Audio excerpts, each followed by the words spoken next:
O que ele falou? Estamos de volta com Bastidores do Poder. E ontem, aqui no programa, a gente comentou um pouquinho sobre a decisão do ministro Dias Toffoli para suspender inquéritos que usem dados do COAF, da Receita Federal.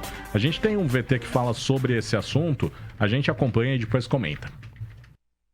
Todas as investigações em andamento no país que tenham como base dados sigilosos compartilhados pelo COAF, o Conselho de Controle das Atividades Financeiras, e também pela Receita Federal, sem autorização prévia da Justiça, ficam paradas até o julgamento definitivo pelo plenário do Supremo, que está marcado para 21 de novembro. No Rio de Janeiro, o Ministério Público apura se houve desvio de dinheiro no antigo gabinete de Flávio Bolsonaro, na Assembleia Legislativa, a partir da arrecadação ilícita de parte dos salários dos servidores. A investigação foi aberta no ano passado, depois que um relatório do COAF apontou movimentações bancárias de mais de R$1.200.000 entre 2016 e 2017 nas contas do ex-assessor e motorista de Flávio, Fabrício Queiroz. O valor é incompatível com os rendimentos dele. A defesa de Flávio argumentou que o repasse de dados do COAF para o Ministério Público do Rio não foi autorizado pela Justiça.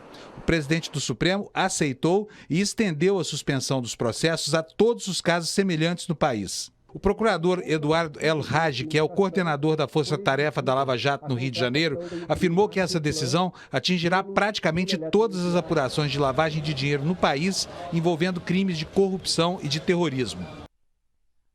É isso. A gente ontem já debateu um pouquinho esse assunto, mas ele continuou sendo repercutido, né, Zezé? Muita gente ficou revoltada com essa decisão do ministro Dias Toffoli. Olha, ficou, porque, bom, eu acho... Gente, ultimamente eu estou me acostumando a pensar em 30%. Tudo eu vejo 30%. Por causa daquela divisão que foi feita, né? Doido da esquerda, doido da direita, 30-30, e aí ficam 30% aqui nesse meio e que acaba perdendo dos dois lados. Esses 30%, eles são os grandes perdedores dessa decisão de Dias Toffoli, porque acredito eu que são as figuras que não têm bandido de estimação. Então ficou muita gente feliz com a decisão do Toffoli, tanto da esquerda, tanto da direita, tanto que você não ouviu muita coisa. A decisão foi tomada num processo que já estava no Supremo, aí a defesa do Flávio Bolsonaro aproveitou e entrou ali para fazer o pedido, né? Mas não tratava exatamente desse caso. Né? Mas é uma coisa que contempla o Glenn Greenwald, né? Então, assim, muita gente ficou muito feliz com essa história da decisão do Toffoli, e quem está aqui, esses 30% do meio, está pensando o que vai ser agora. Porque é uma decisão que ela simplesmente tem consequências que ninguém sabe. Quer dizer...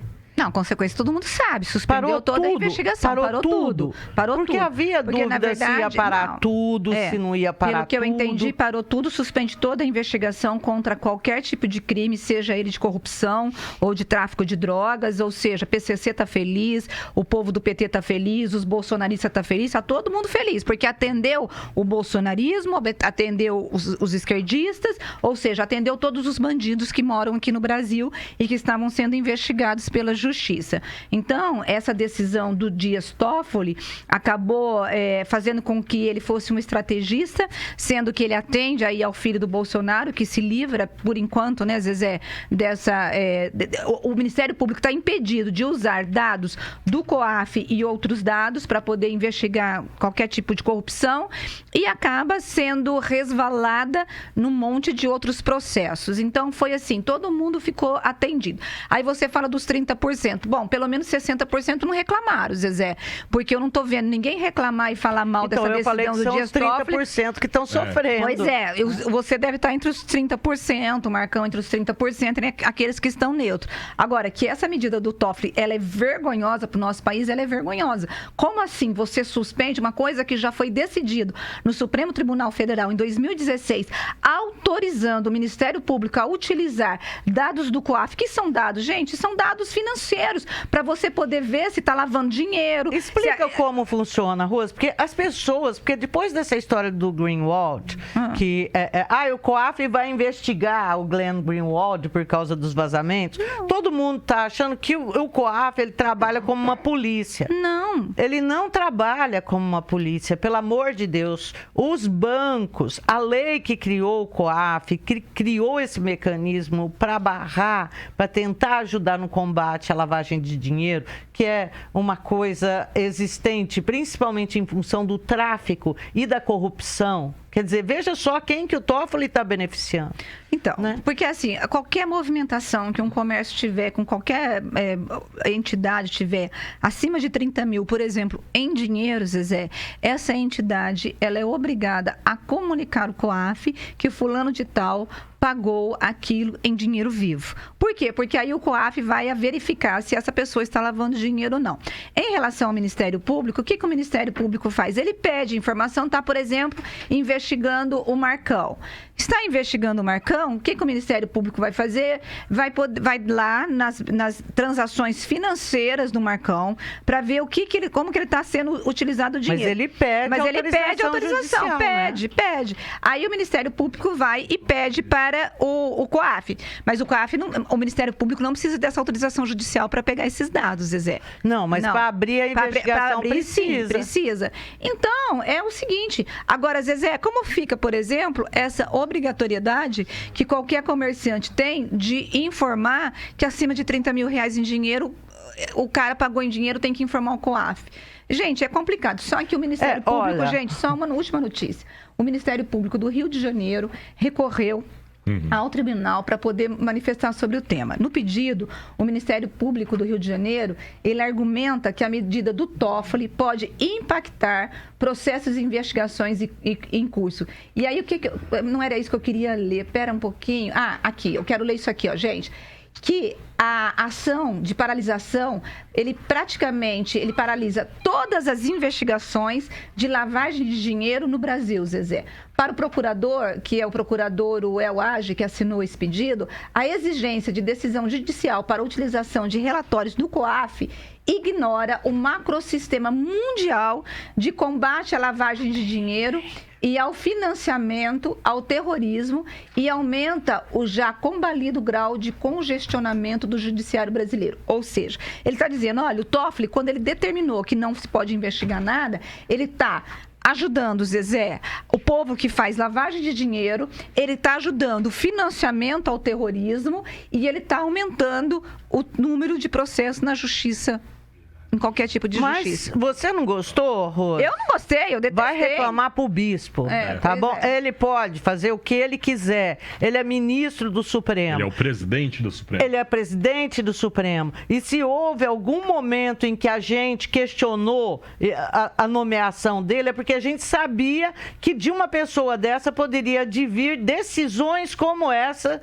que nos colocam agora exatamente onde nós estamos. Olha, gente, eu também estou tão indignada. E lembrando vontade de conversar sobre que foi numa decisão que nem é em relação ao Flávio Bolsonaro. A defesa utilizou um processo que estava tramitando em 2017, pediu para ser analisado, e o caso do Flávio Bolsonaro, que é aquele caso em que o assessor dele movimentou 1.200.000 na conta dele, enquanto ele ganhava um salário bem menor, que não tem justificativa nenhuma, mas incompatível com a renda dele. E a desconfiança é de que os assessores do gabinete do deputado, na época, Flávio Bolsonaro, hoje senador, devolvia os seus salários para o Queiroz, e aí eles faziam uso do dinheiro que ninguém sabe como. Mas é uma corrupção.